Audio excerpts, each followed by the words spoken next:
السلام علیکم ورحمۃ اللہ وبرکاتہ۔ ہر بندے میں ایک جستجو ہوتی ہے، جذبہ ہوتا ہے۔ وہ جذبہ بندے کو کسی نہ کسی سے محبت اور پیار کی طرف جھکا دیتا ہے۔ اگر یہ محبت اور پیار اللہ اور اس کے رسول صلی اللہ علیہ وسلم سے ہو جائے تو اس بندے کے لیے دنیا اور آخرت بہت بہتر ہو جاتی ہے۔ اگر یہ محبت اور پیار کسی بندے سے ہو جائے، کسی جانور سے ہو جائے یا کسی اور چیز سے ہو جائے تو وہ بندے کے لیے، اگر وہ محبت اور پیار شرعی حدود میں ہے تو بہتر ہے۔ اگر حدود شرعی سے یعنی شریعت کی حد سے نکل گیا تو پھر اس کے لیے یہی ذلت اور تباہی کا مقام بن جاتا ہے۔ اور یہ محبت جو ہوتی ہے یہ ترقی کرتے ہوئے عشق بن جاتی ہے۔ عشق وہ چیز ہوتی ہے جس میں بندے کو خود بھی پتہ نہیں ہوتا کہ میں کیا کر رہا ہوں۔ تو آپ نے دیکھا ہوگا بہت سارے لوگ جو عورتوں سے محبت کرتے ہیں تو آخر کار انجام ان کا یہ ہوتا ہے کہ وہ اپنی دماغی حالت سے فارغ ہو جاتے ہیں، یعنی یا تو پاگل ہو جاتے ہیں یا دماغی طور پر ان کا جو ہے وہ عقل کام نہیں کرتی اور لوگ اس کو یعنی پھر اچھی نظروں سے نہیں دیکھتے۔ اور یہی حالت اس کی بھی ہوتی ہے جو دین میں اللہ سے محبت کرتا ہے، لیکن اس کی محبت بہت آگے چلی جاتی ہے اور وہ عشق میں بدل جاتی ہے، اور اس وقت وہ جو بندہ ہے اس کی حالت کو لوگ بڑے غور سے دیکھتے ہیں۔ اگر وہ دیندار بندہ ہو، اللہ سے اس کو عشق ہو جائے، اللہ کے رسول صلی اللہ علیہ وسلم سے عشق ہو جائے، یعنی محبت سے آگے عشق کی حالت جہاں پر بندہ اپنے آپ کو بھی نہیں سمجھ سکتا، صرف آگے محبوب ہی ہوتا ہے، ایسی حالت میں بندہ ہو جائے تو اس وقت اسلام کے مطابق شریعت کے قانون اس پر نافذ نہیں ہوتے، کیونکہ شریعت تو اس پر نافذ ہوتی ہے جو جس کے سینسز یعنی جس کے یہ حواس خمسہ جو ہیں وہ کنٹرول میں ہوتے ہیں۔ اگر حواس خمسہ بندے کے کنٹرول میں نہیں ہیں تو اس پر شریعت کا وہ قائم ہونا یا قائم کرنا وہ اجازت نہیں ہے، کیونکہ شریعت اس پر قائم ہوتی ہے جو مکمل طور پر سینسز میں ہوتا ہے، یعنی جس کے اندر احساس ہوتا ہے، اس کی پانچ حس جو ہیں یہ واقعی کام کرتے ہیں، تب شریعت اس پر نافذ ہوتی ہے۔ ہم نے دیکھا ہے، میں نے بڑی ریسرچ کر کے یہ دیکھا ہے کہ جو اولیاء کرام یا صوفیہ کرام یا ان پر لوگ باتیں کرتے ہیں، کیونکہ وہ لوگ عشق میں بعض اوقات بہت آگے نکل جاتے ہیں اور بعض اوقات ان کو خود بھی پتہ نہیں ہوتا نا، جس طرح ہم کہتے ہیں فنا فی اللہ بقا باللہ، فنا فی اللہ جیسے ہوتا ہے یا فنا فی رسول ہوتا ہے، یا ایسے مقام ہوتے ہیں جس میں بندے کو خود اپنا ہی پتہ نہیں ہوتا، تو وہاں پر شریعت نہیں لاگو ہوتی۔ لیکن لوگ اگر کوئی دینی معاملے میں بندہ بہت آگے چلا ہوا ہے، اللہ نے اس کو علم دیا ہے، عالم دین ہے، اور اس کے اندر یہ اگر یہ محبت کی کیفیت عشق تک بدل جائے تو اس کی حالت ایسی ہو جائے کہ اس کو خود ہی پتہ نہ ہو کہ وہ کیا کہہ رہا ہے، کیا کر رہا ہے، تو اس وقت اس پر شریعت تو لاگو نہیں ہوتی، لیکن لوگ اس کو دیکھتے ہیں، پھر اس کی مطابق بات کر کے وہ کہانی بناتے ہیں یا پھر فرقہ بناتے ہیں یا کچھ پرابلم پیدا کرتے ہیں، جبکہ شریعت کے مطابق یہ ہے کہ جس پر شریعت نافذ نہیں ہوتی اس اس کو اگنور کر دو، یعنی اس کو نظر انداز کر دو، کیونکہ اگر ایک بندہ کسی سے محبت کرتا ہے، کسی عورت کے ساتھ، تو اس کی حالت ذہنی طور پر ایسی ہو جاتی ہے کہ وہ اس کے بارے میں، یعنی اپنے بارے میں وہ بندہ نہیں سمجھ سکتا کہ میں کیا کر رہا ہوں، تو اس وقت شریعت اس پر نافذ نہیں ہوتی، لوگ اس کو چھوڑ دیتے ہیں، نظر انداز کر دیتے ہیں۔ لیکن اگر دینی معاملے میں اس بندے کی حالت ایسی ہو جائے تو اس کی بات کو آگے بڑھاتے ہیں اور پھر فرقے پیدا کرتے ہیں۔ تو یہ مخلوق میں ایسی باتیں ہوتی ہیں۔ اس لیے اگر جو دین میں سب سے بہترین بات یہ ہے کہ بندے کو، ہر مسلمان کو دین کا علم اتنا تو ضرور ہونا چاہیے کہ جتنا وہ زندگی گزارنے کے لیے ضروری ہو، یہ بہت ضروری ہے۔ اور اگر کوئی بندہ ایسا علم حاصل نہیں کرتا تو قیامت کے دن اللہ تعالیٰ اس سے ضرور پوچھے گا کہ تم نے ایسا علم کیوں نہیں حاصل کیا تھا، تو پھر جو ہے جواب دینا پڑے گا وہاں پر۔ تو اگر بندے کے پاس جواب نہیں ہوگا تو پھر اللہ تعالیٰ کی ناراضگی، تو پھر وہ کچھ بھی ہو سکتا ہے۔ تو اس لیے آج وقت ہے، دین سیکھنا چاہیے اور سمجھنا چاہیے، اور اس میں دین کی جب سمجھ ہوتی ہے تو بندے کو فوراً پتہ چل جاتا ہے کہ فلاں بندہ جو کام کر رہا ہے وہ شریعت کے مطابق ہے نہیں ہے۔ اگر اس کی جو حالت ہے، ذہنی حالت، کیا اس پر شریعت کا نفاذ ہو سکتا ہے، نہیں ہو سکتا، تو یہ ساری باتیں معلوم ہوتی ہیں۔ اس لیے الزام لگانے سے پہلے بندے کو خود اتنا پتہ تو ہونا چاہیے کہ دین میں کیا چیز، کس کی اجازت ہے، کس کی نہیں ہے۔ اللہ تعالی ہم سب کو دین کی سمجھ عطا فرمائے۔ بعض لوگ دیکھے گئے ہیں کہ وہ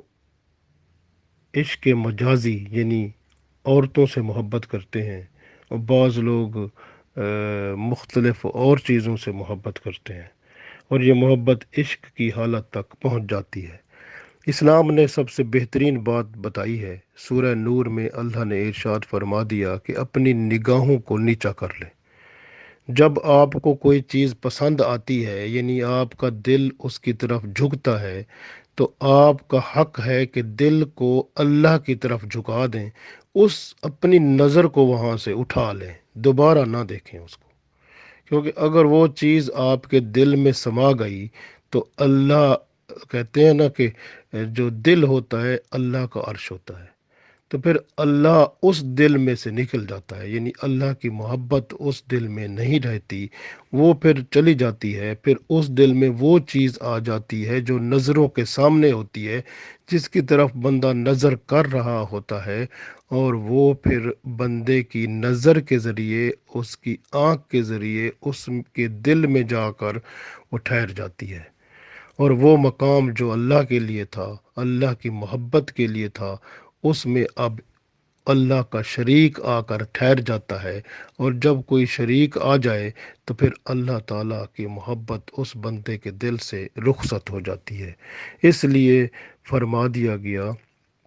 کہ جب آپ کی نظر عورت پر پڑتی ہے، یا سب سے زیادہ پسند کرتے ہیں کسی چیز کو اس پر پڑتی ہے، تو اپنی نظر کو اٹھا لیں، کیونکہ اگر اس کو دوبارہ دیکھیں گے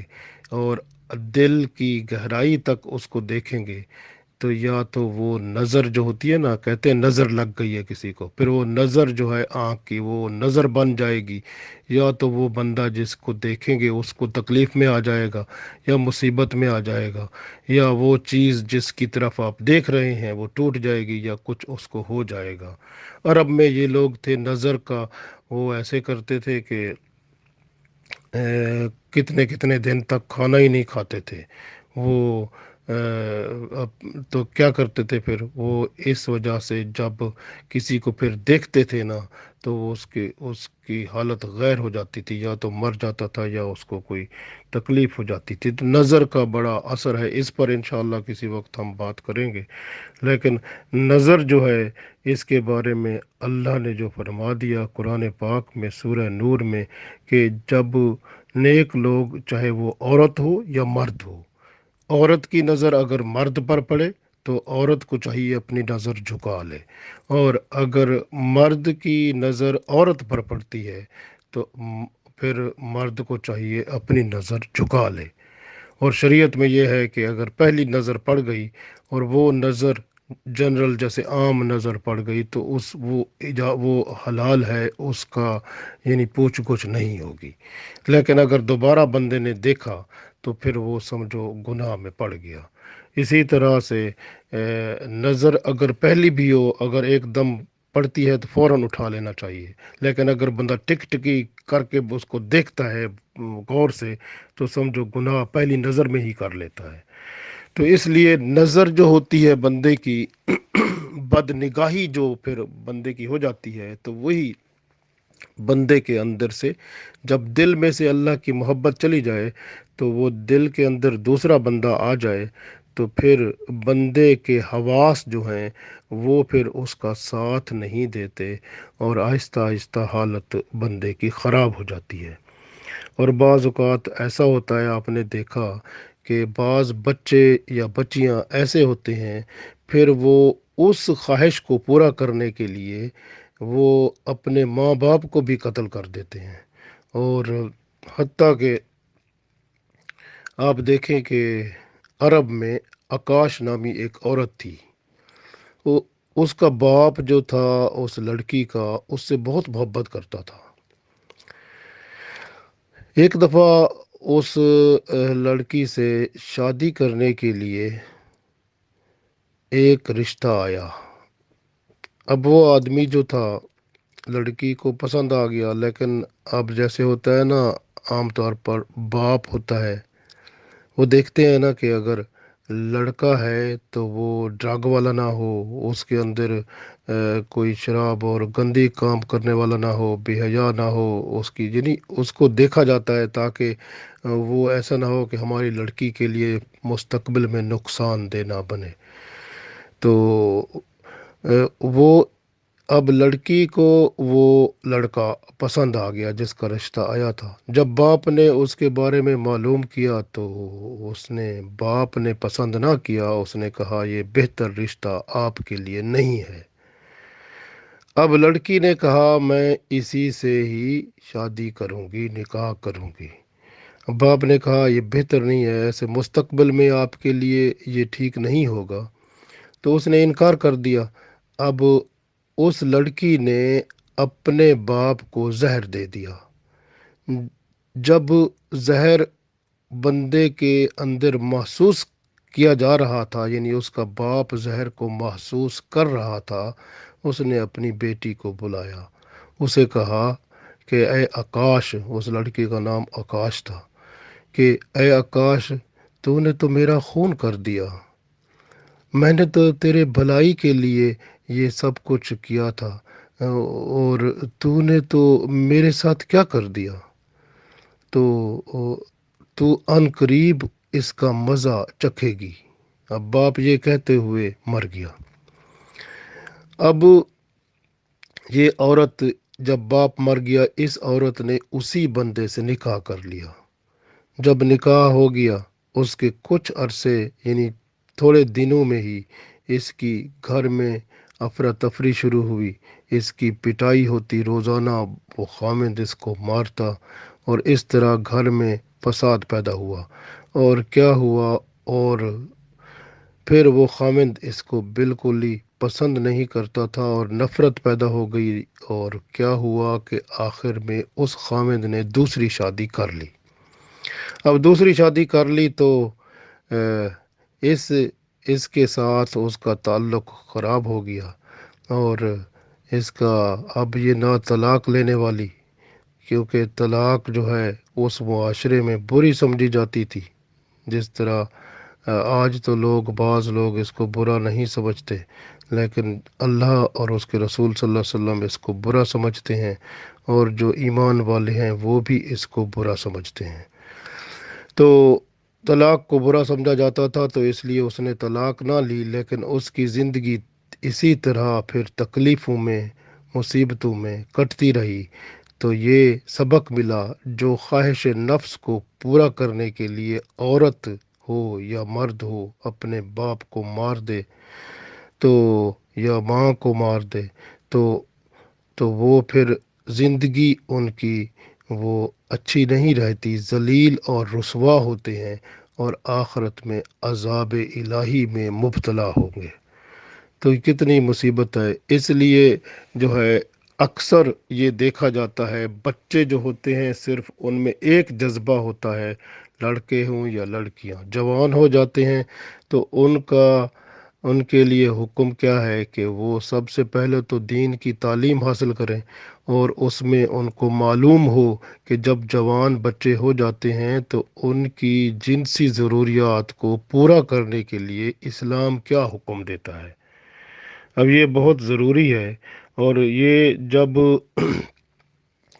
بندہ کہتا ہے کہ بچوں کے اوپر توجہ دو اور ان کی جنسی ضروریات جو ہیں اس کو پورا کرنے کے لیے ان کی بھی تعلیم ہونی چاہیے، پتہ چلنا چاہیے، تاکہ اکثر لوگ ایسے ہوتے ہیں ان کو کچھ پتہ نہیں ہوتا، پھر جب شادی ہو جاتی ہے تو بیوی کے ساتھ یا بیوی خاوند کے ساتھ اس طرح سے برتاؤ کرتی ہے جس طرح کا وہ انگریزوں کی فلموں میں دیکھتے ہیں، یا وہ بلیو پرنٹ دیکھتے ہیں یا بے حیائی کے کام دیکھتے ہیں، اور پھر وہ ان کو وہ سب کچھ وہ پہ سامنے ہوتا ہے، وہ دیکھا ہوتا ہے تو وہ کرتے ہیں۔ اسلام کا پتہ ہی نہیں ہوتا، کیونکہ قرآن پاک میں سورہ نور ہے، جیسے یہ فرمایا حضرت عائشہ رضی اللہ تعالی عنہا نے کہ جب آپ بچی کی شادی کرو تو اس کو سورہ نور جو ہے تحفے میں دے دو، تاکہ اس کو کہو کہ سورہ نور جو ہے وہ اس کو اچھی طرح پڑھ لے، کیونکہ اس میں جنسی معاملے کا بھی ذکر ہے اور اس میں پردہ داری کا بھی ذکر ہے، اور گھر میں کیسے اچھا گھر چلانا ہے اس کا بھی ذکر ہے۔ تو اس طرح سے تو یہ بہت ضروری ہے بچی کو سورہ نور جو ہے اس کی تفسیر پڑھا دی جائے۔ اور قرآن پاک میں جو جنسی تعلیم کے بارے میں جو آیات ہیں، چاہے وہ سورہ بقرہ میں ہیں، چاہے سورہ نور میں ہیں، چاہے سورہ احزاب میں ہیں، وہ ساری جو آیات ہیں وہ جنسی تعلیم کے بارے میں وہ بچوں کو دی جائیں، اور ساتھ احادیث بھی موجود ہیں۔ تو اس طرح سے بچوں کو دینی تعلیم جو ہے، جنسی تعلیم اسلام کے مطابق معلوم ہو تو پھر آسانی ہو جاتی ہے، اور بچے خود بھی اس کی طرف رجحان کریں۔ وہ اتنی بڑی بڑی کتابیں یونیورسٹی اور کالج میں پڑھ لیتے ہیں، لیکن قرآن پاک میں چند آیات اور احادیث میں تھوڑی سی احادیث کا جو حصہ ہے جو اس معاملے کو کور کرتا ہے، اس کی طرف ان کا خیال ہی نہیں جاتا، اور وہ کوشش کرتے ہیں کہ کافروں کے طریقے کو اپنائیں، اور اس طرح سے اللہ کی ناراضگی کو وہ لے لیتے ہیں۔ اب دیکھیں، اب اس میں بعض وہ لوگ بھی آ جاتے ہیں جو نیک ہوتے ہیں۔ ایک بندہ تھا، اس کا نام صالح تھا، بغداد میں رہتا تھا، 40 سال تک اس نے مسجد میں اذان دی۔ اب مسجد میں اذان دینے کے لیے ایک دن وہ گیا تو اچانک وہ مسجد کے ساتھ والا جو گھر تھا اس میں ایک لڑکی رہتی تھی، یعنی خاندان تھا جو عیسائیوں کا تھا۔ اب عیسائی خاندان رہتا تھا اس گھر میں، ان کی لڑکی نے وہ کھڑکی میں سے دیکھا، جب اس نے اذان دے کر فارغ ہوا تو اس کی نظر اس پر پڑ گئی۔ اب جب اس کی نظر پڑ گئی تو یہ اپنی ٹک ٹکی باندھ کر دیکھنے لگا۔ وہی میں نے عرض کیا نا کہ نظر اگر پڑے تو فوراً جھکا لو، اس نے نہ جھکایا، اس نے ٹک ٹکی باندھ کے دیکھنا شروع ہو گیا، اور پھر دل جو ہے اس کے اندر اس کی تصویر آ گئی، اللہ کی محبت چلی گئی۔ تو پھر کیا ہوا کہ یہ بندہ وہاں سے گیا اور اس کا دروازہ بجایا۔ اب دروازہ بجایا تو اس وقت وہی لڑکی گھر کے اندر موجود تھی، تو اس نے اس سے کہا کہ میں آپ کو پسند کرتا ہوں، میں آپ کو اس طرح جس طرح کے باتیں لوگ کرتے ہیں، اس نے اس طرح کی بات چیت اس سے کی۔ اس نے کہا ایسے تو ممکن نہیں ہے، میں تیرے ساتھ تعلق قائم کروں گی، لیکن پہلے تو اپنا مذہب تبدیل کر۔ تو اس نے کہا ٹھیک ہے، میں مذہب بھی تبدیل کر لیتا ہوں، استغفر اللہ۔ اس نے اسلام کو چھوڑ دیا اور اس کے ساتھ تعلق بنانے کے لیے اس نے عیسائیت قبول کر لی۔ پھر کیا ہوا کہ اس نے کہا ابھی میں آپ کے ساتھ نکاح یا تعلق نہیں کروں گی، بعد میں کروں گی جب آپ یہ جو سور کا گوشت ہے یہ نہیں کھاؤ گے اور شراب نہیں پیو گے۔ تو اس نے یہ بھی مان لیا، سور کا گوشت بھی کھا لیا اور شراب بھی پی لیا۔ اب شراب پی کر پھر یہ جو ہے اس کو اس لڑکی نے کہا آپ چھت پہ چلے جاؤ، ابھی میرے والدین آنے والے ہیں، تو پھر ان سے میں بات کروں گی تو پھر ہمارا آپس میں ملاپ ہو جائے گا مکمل طور پر۔ اس طرح سے اس نے بات کی۔ یہ چھت پر گیا، تو جب چھت پر گیا تو شراب اس نے پی ہوئی تھی، دماغ تو اس کا کام نہیں کر رہا تھا، تو پھر وہاں سے یہ گرا اور گر کے مر گیا اور پرلی طرف گیا جہاں پر وہ لوگ اپنا گند اور ڈھیری تھی جس کے اوپر اپنا کچرا اور گند وغیرہ ڈالتے تھے، اور وہاں پر یہ گرا اور وہاں پر اس کی لاش گند کے اوپر پڑی پائی گئی۔ یہ حالت ہے، یعنی آپ دیکھیں کہ ایسے ایسے لوگ ہوتے ہیں۔ اب بندہ جو ہے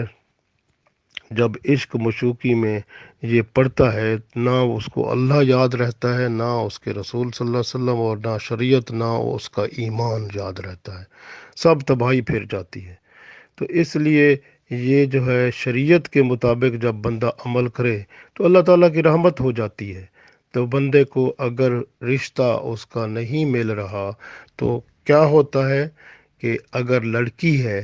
اگر نیک ہے، اور اس کا اگر رشتہ نہیں آ رہا تو کوئی بات نہیں ہے۔ قرآن پاک میں سورہ رحمان ہے، روزانہ سورہ رحمان کی وہ تلاوت کرتی رہے، اور تلاوت کرتے ہوئے جب وہ آخر میں جب سورہ رحمان ختم ہو پھر دعا کرے، یا اللہ جس طرح تو نے اس سورہ رحمان کو قرآن پاک کی دلہن بنایا ہے، اسی طرح مجھے کسی نیک بندے کی دلہن بنا دے۔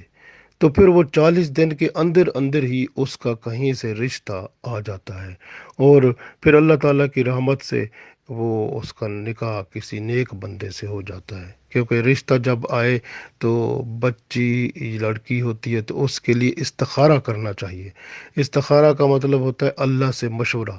یہ بعض لوگ ہوتے ہیں وہ کہتے ہیں نہیں، آپ جو ہے نا مولوی صاحب سے استخارہ کرائیں، وہ فلاں لوگ کرتے ہیں ان سے کروائیں۔ کوئی ضرورت نہیں ہے، خود کریں، خود کریں۔ رسول اللہ صلی اللہ علیہ وسلم نے فرمایا کہ آپ جو ہے عشاء کی نماز کے بعد سونے سے پہلے آپ 2 رکعت نماز پڑھیں، 2 رکعت نماز نفل استخارہ۔ اس میں پہلی رکعت میں الحمد شریف کے بعد قل یا ایھا الکافرون صورت پڑھ لیں، اس کے بعد دوسری رکعت میں الحمد شریف کے بعد قل ھو اللہ احد پڑھ لیں، اس کے بعد سلام پھیر لیں جس طرح عام نماز پڑھتے ہیں اس طرح۔ اس کے بعد نماز کی کوئی بھی کتاب لے لیں، ہر کتاب جو نماز کی ہوتی ہے اس کے اندر دعائے استخارہ ہوتی ہے، بس اس دعائے استخارہ کو پڑھیں، اور دعا پڑھتے ہوئے بیچ میں آپ دل میں ارادہ رکھ لیں جس کے ساتھ نکاح کی بات چلی ہے، تو اس کا نام ذہن میں رکھ لیں، اور پھر جو ہے دعا کر کے درود شریف سے شروع کریں، درود شریف پر ختم کریں دعا کو۔ اس کے بعد پاک جگہ ہو، بستر جو ہے پھر آپ کسی سے بات نہ کریں اور بستر پر سو جائیں، اور بستر پاک ہونا چاہیے، کپڑے پاک ہونے چاہیے، جسم پاک ہونا چاہیے، تو سب کچھ پاک ہو تو اس کے بعد سوئیں اس طرح جس طرح رسول پاک صلی اللہ علیہ وسلم سوتے تھے، کہ رائٹ سائڈ پر سوتے تھے، اور اپنا ہاتھ جو مبارک تھا اس کے اوپر سر، یعنی تکیہ اپنے ہاتھ کا بنا کر وہ اس کے اوپر سر رکھ لیتے تھے، اس طرح سے سو جاتے تھے۔ تو اس طرح درود شریف پڑھتے ہوئے یا ذکر کرتے ہوئے سو جائیں، تو پھر اس میں جو حدیث میں آتا ہے وہ یہ ہے کہ آپ کا دل اگر اس بندے کی طرف یا اس بندی کی طرف بیٹھ جائے، یعنی اس کے اوپر دل مطمئن ہو جائے، تو سمجھو وہ بہتر ہے۔ لیکن اولیاء کرام نے یہ کہا ہے کہ اگر خواب کے اندر آپ کو کچھ سفید یا سبز رنگ کی کچھ چیزیں نظر آئیں، تو سمجھو وہ تمہارے لیے بہتر ہے۔ اگر ریڈ کلر کی، یعنی لال رنگ کی یا پھر کالے رنگ کی کوئی چیز نظر آئے، تو سمجھو وہ بہتر نہیں ہے۔ تو یہ اس طرح سے بندے کو خیال، اس طرح سے اس کی شادی بھی ہو جاتی ہے، نکاح بھی ہو جاتا ہے، اور اللہ تعالیٰ کی رحمت بھی ہو جاتی ہے۔ تو اگر یہ استخارے کے بعد معلوم ہو جاتا ہے، تو اس کے بعد پھر بندہ اس نکاح کا پیغام جیسے ہوتا ہے اس کو قبول کر لے یا اس کے پیغام بھیج دے، تو اس طرح اللہ تعالیٰ کی رحمت ہو جاتی ہے۔ تو مقصد کہنے کا یہ ہے کہ بندے کو اپنے دین کے مطابق چلنا چاہیے۔ آج کا انسان دیکھیں، انگریز ہے، وہ کبھی شلوار قمیض نہیں پہنتا، وہ جو ہے نا کبھی آپ کے ماحول کو نہیں اپناتا، لیکن آپ نے اس کے ماحول کو اپنا لیا۔ آپ دیر نہیں کرتے، وہ اگر جس طرح کا ماحول اگر انگریزوں نے، دیکھیں دوپٹے تو نہیں پہنتے، وہ چادریں تو نہیں پہنتے، اب مسلمانوں کو دیکھیں کہ ٹی وی پر ہو یا ویسے ہو، تو وہ ایسے رواج دے رہے ہیں، دوپٹے ختم، چادریں ختم، اور بس وہی نیچے انگریزوں والا جو لباس ہے، اور وہ ٹانگیں جو ہیں وہ ظاہر کرتے ہیں، یا پھر وہ ٹانگیں کے اوپر وہ ایسا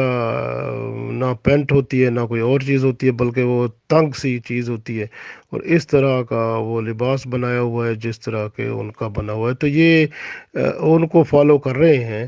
اور خود اپنے کلچر کو، اپنے اسلامی لباس کو، اپنے اسلامی اقدار کو پیچھے چھوڑ رہے ہیں۔ یہ کیسے مسلمان ہیں؟ رسول اللہ صلی اللہ علیہ وسلم نے فرمایا تھا، من تشبہ قوما فہو منہم۔ تو جس نے جس قوم کے ساتھ مشابہت کی، وہ اسی کے ساتھ ہی اٹھے گا، تو پھر یہ اسی کے ساتھ اٹھیں گے۔ اور جو ایسی برائی کو رواج دے رہے ہیں، تو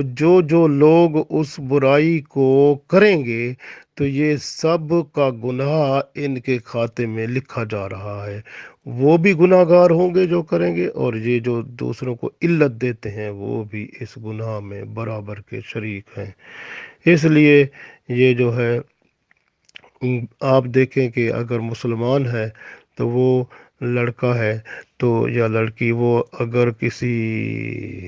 یورپ میں چلے جاتے ہیں، جیسے آج ہم یہاں لندن میں بیٹھے ہیں، ہم نے بہت سارے لوگوں کو دیکھا ہے کہ وہ مسلمان ہوتے ہیں لیکن عیسائی بن جاتے ہیں۔ پچھلے دنوں ایک بندہ وہ مجھے ملا، تو میں ادھر ووڈ گرین کی سائڈ پہ وہاں گیا، تو وہاں وہ بیٹھا رو رہا تھا۔ وہ کہتا ہے میں اپنے بچوں کو افریقہ سے لایا تھا، مسلمان تھے بیچارے، حافظ قرآن، نیک بچے تھے، اب وہ اپنا دین ہی پھر گیا، ان کا عیسائی بن چکے ہیں۔ تو بہت پریشان ہوتے ہیں بندے یہاں پر بھی۔ تو آپ دیکھیں، میں آپ کو ایک اور بات سناتا ہوں۔ ایک شخص تھا، وہ مسلمان، اس وہ بہت نیک مسلمان تھا، لیکن کیا ہوا، ایک دفعہ وہ ایک عیسائی عورت کے ساتھ اس کا تعلق پیدا ہو گیا۔ اب جب تعلق پیدا ہو گیا اور آنا جانا بھی ہو گیا، تو اسی طرح سے اس کا دل کیا کہ میں اس کے ساتھ اب نکاح کر لوں، شادی کر لوں۔ اب اس عورت نے کہا کہ میں اس صورت میں نکاح کر لوں گی کہ اگر تو اپنا دین چھوڑ دے۔ تو اس نے کہا ٹھیک ہے، میں اپنا دین چھوڑ دیتا ہوں، آپ کے لیے میں یہ اسلام کو چھوڑ کر آپ کے ساتھ نکاح کر لیتا ہوں۔ اس طرح سے اس نے جب بات کی، تو کیا ہوا کہ اس نے اسلام چھوڑ دیا، اور عیسیٰ علیہ السلام کا دین، جو کہ اب کامل دین تو نہیں، محمد صلی اللہ علیہ وسلم کی موجودگی میں تو کسی پیغمبر کا دین نہیں، تو دین تو وہی چلے گا اب قیامت تک جو رسول اللہ صلی اللہ علیہ وسلم کا ہے۔ تو اس نے عیسائیت کو قبول کیا، اسلام سے پھر گیا۔ اس طرح سے اس نے اس کو پا لیا،